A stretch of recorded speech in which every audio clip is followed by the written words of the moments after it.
À Douala, un pasteur des églises dites de réveil met 350 000 francs CFA à la disposition d'un marabout pour solliciter ses services afin de fructifier son argent à l'aide du porte-monnaie magique et pour obtenir les puissances nécessaires. Question d'inoptiser ses fidèles et mieux les escroquer. L'affaire défraie la chronique dans la ville. Elle est mise à nu par les fins limiers du groupement de gendarmerie territoriale de Douala ce 11 juin 2026. Tout part de l'interpellation du présumé tradit praticien, fruit de la surveillance de routine des activités de criminalité sur les réseaux sociaux effectuées par des hommes du lieutenant-colonel Gérard Awon qui sont tombés sur le compte TikTok du tradit praticien Joël Ndik Bunkwe, âgé de 35 ans, en pleine promotion des porte-monnaies magiques. Ses cibles sont des jeunes. Appréhendé dans son temple situé au quartier Nyalaparizo, lieu dit Ping Jawe,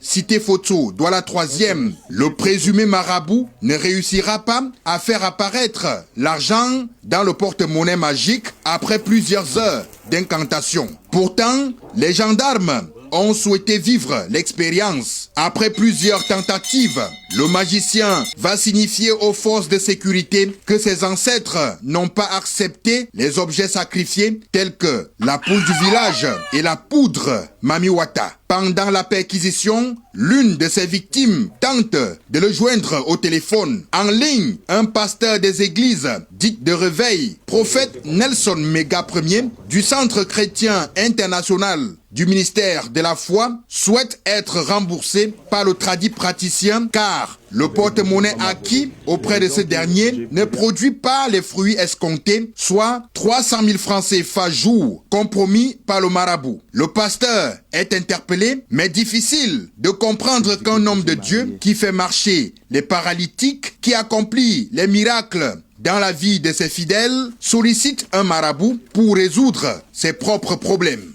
Non, j'ai vu son numéro sur son page en ligne. Il a TikTok. Parce que c'est moi qui l'ai contacté pour demander l'aide. Et vous lui avez donné combien pour ses services? 350 000 qu'il m'a demandé.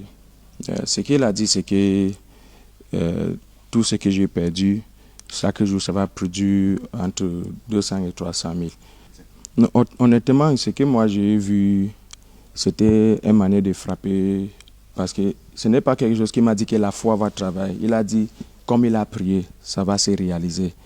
Mais quand j'ai venu, je n'ai pas vu ce qu'il a prié. C'est ça que j'ai commencé de lui appeler pour dire que, mon frère, ton prière là n'est pas marché, remettez-moi quand même mon argent.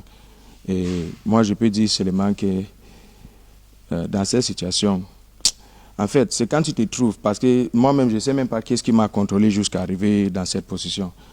Donc, c'est quand tu te trouves que tu peux parler. Si tu ne te trouves pas, tu ne peux pas tout dire. Et en tant qu'homme de Dieu, qu'est-ce que tu dis aux jeunes par rapport au porte-monnaie magique?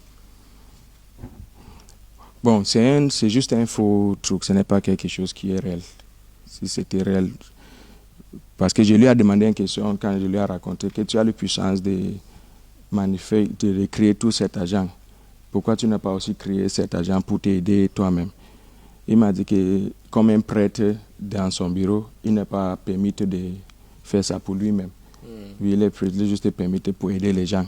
Voilà ce qu'il m'a dit, mais je vois que ce n'est pas vrai. Les riverains rencontrés à Bonabéry, lieu dit Sébec Carrière, Douala 4e, siège de l'église, déclarent qu'il s'agit d'un homme de Dieu méchant, amoureux du gain facile. Le pasteur, c'est là, chaque jour, il prie que nous les voisins, on meurt après 21 jours, 19 jours, chaque jour, il prie toujours comme ça là. Il verse le remède devant ma boutique ici, ma barrière. Depuis qu'il est entré cela, ça fait déjà 3 ans, on n'a pas la paix là. À l'intérieur du temple du marabout perquisitionné par des gendarmes, on découvre un sanctuaire d'objets sacrés mystiques tels que des masques, statuettes qu'il prétend se procurer au Bénin et en Inde, des kauris, des bagues, parfums de tout genre. Son temple, une cabane de fortune, fait office de sa maison. Ici, le matelas du tradit praticien séché sur sa toiture. Au cours de l'audition des deux hommes spirituels, le tradit praticien déclare que le porte-monnaie magique du pasteur n'a pas marché parce qu'il est allé le poser à l'église. La gendarmerie nationale de Douala, prête à sécuriser la ville, invite les jeunes à plus de vigilance car le porte-monnaie magique est un pur mensonge. Marabouts et pasteurs sont interpellés pour pratique de sorcellerie, mensonges et escroquerie. Affaire à suivre.